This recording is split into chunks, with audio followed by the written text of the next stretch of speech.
doesn't matter. Well, I relate to that so much. Yeah. So I was in a really great job when I was back in the UK. I was in like a project management role in IT sort of team. Came back here and I didn't know when like I was going to be paid next because I got stood down during the time I was in the UK.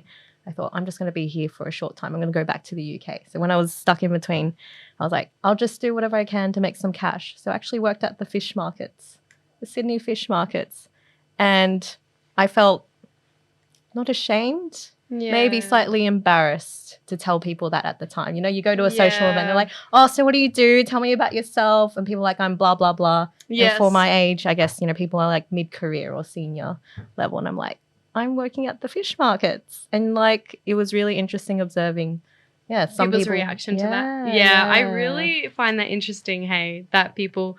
Yeah, I don't know. Like it makes sense. Like it's a natural reaction and the natural thing to do is to suss someone out if they're on your level or something. Yeah. But I totally can relate with that. I had I was a hairdresser before when I was younger, and I got to the level of being like I did like a competition and I was not almost winning, I would say, but you know, my boss at the time, long story short, my boss at the time was on the judge, one of the judges, and she said, oh, you became, you know, you were almost coming second. You were like in the third place of that. Wow. Yeah, so she had like some insight there. Yeah. I wasn't allowed to say anything back then. Yeah. But anyway, I got pretty high in my career. I was a colorist, so I really worked hard to study for like those 8 years to try to become like the best that I could. Yeah.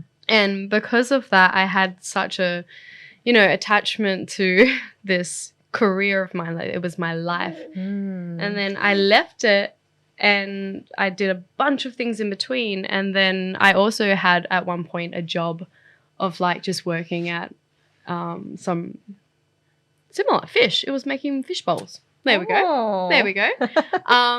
And I kind of, I would think like before I'm like, I would never do a job that's just like this, you know, because I'm making such and such this amount of money. But in this job, I'm not making anywhere near that amount. And I just realized that, that my career and what I do, it doesn't define me as a person at all. Because after that, I became an actor and then I was getting roles and I was getting, you know, known in Asia. I was getting out there. Yeah. And then I came back to Australia and lost all of that again. So you can't associate your identity with your work. You just can't. And at the end of the day, it doesn't matter what you do or who you are.